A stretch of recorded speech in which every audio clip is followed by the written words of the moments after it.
Good morning guys. So nabalik kita diri sa Diversion Road ano. Ang ini nga seksyon sa tabok guys ang natasya di bala. Ang sa likod ko actually is Bakhaw nga Arts kag ang 7-Eleven no.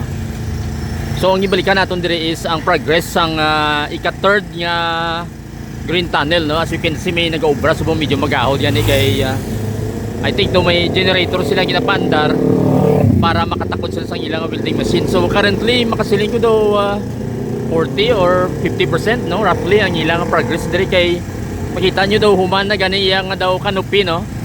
So after sina pinturahan naman ni guro guys. Di pa kambudan sa ngaton di bilang mga vines no. Diri siya I think naga-start sa area nga ni. And then diri sa may gamay nga waiting shed makita nyo diri. Medyo pa palayo lang ko para makita nyo guys. Waiting shed niya gamay no, muna siya gamay. Smallest siguro nga waiting shed ni so far nga nakita ko ni sa Diversion Road no, mga 2 meters wide lang ini siya. Kagang current rin makita nyo may ginkut-kot. So most probably para sa footing guro ni sa puste nila no. And then sa ulunahan dito hasta dito sa may crossing sang top no. Top L98 makita nyo na guys sa traffic light dibla sa may Jollibee no, sa tabok lang. So ang sa tabok sinamo ng green tunnel number 2 again video na to last time. So this one is the green tunnel number 3 no. So mga poste ari dire makita nyo dire guys. Wala pa dire canopy no, wala pa patop dire.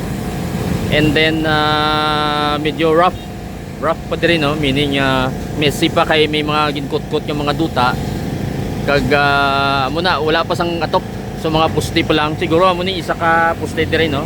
In progress, malibot kita na mabalik kita sa dito sa may Bakhaw Arts kag sa may 7-Eleven area. So makita nyo din may nagabike gani sa kilid na lang sila nag-agi kay mabudlay kay wala din sila lagyan sa tunga samtang gina-construct ang gina-construct ang aton ding green tunnel number 3 no. May mga trumpet trees kita dire ang aton di sakura nga local So this is a different variety. Sari-sari na sila nga variety. So makita nyo diga florist na din naga ano kung summer. So as you can see may mga pusti na. Ang sign ganit din natabunan na hindi na makita guys no. Dapat tani medyo hawanan or sa iluho na lang yung sign gani. Hindi na makita.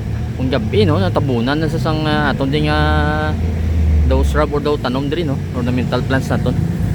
Anyway, ang diri nga area, ang tunga-tunga to guys nagyan ta daw puro pa lang poste pero diri daw napang welding naman nila partly mga canopy. So siguro do sala ako estimate base mga 30% pa lang ni siya nga progress nila no. Pero diri makita ninyo nga may canopy na diri no. So may atop na diri. Or you could say in some architectural terms pergola no. So ang tunnel na niya galing palaba, ang pergola do isa lang siya kaspan or hindi siya tama kalaba. So amo ni makita niyo diri. So ara ang poste ta guys may bolt. Ina-bolt ini ang mga poste diri. So amo ni kinutkutan to kay na nakita naton. So most probably amo man ni ang matabo dito sa ginhalina naton. So may ginkutkutan bla guys. Ang isa diri ka do street light yung kakas.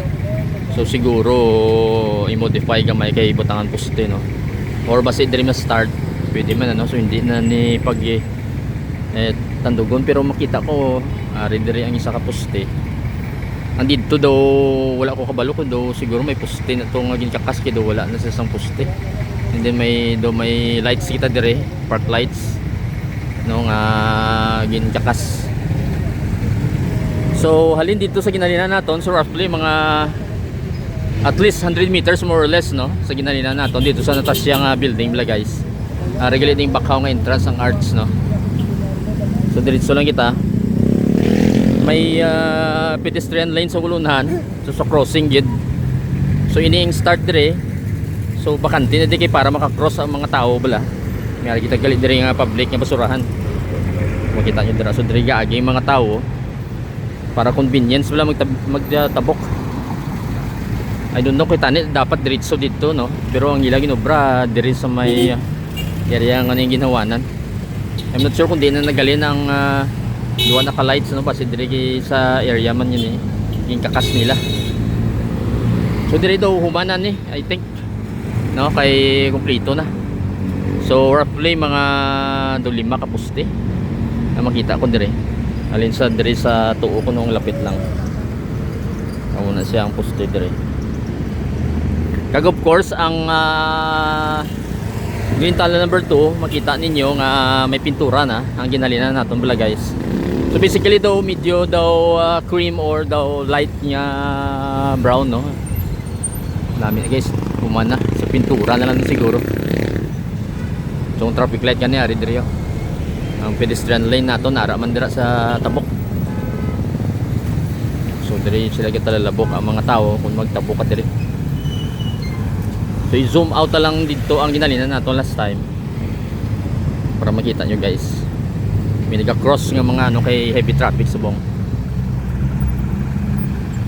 So makita nyo dira may pintura na guys ang aton nga green tunnel number 2. So typically kung wala pintura siyempre ang daw rusty look or metallic look lang. Well ina amo na siya ang green tunnel number 1 natin sa ulunhan lang no, pila lang kilometers away.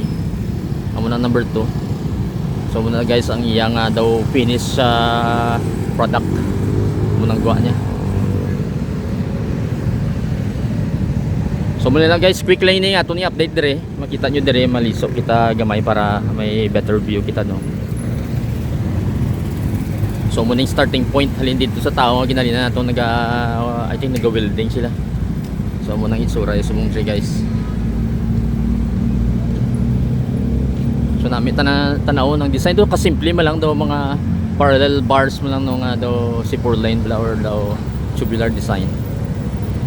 Hasta sa dito sa may ulunhan mo man. So may gap lang in between tungod kay pedestrian section no para makatabok mga tao. So mula na guys ang green tunnel number 3 na tonding update. To the next videos and updates. Thank you for watching.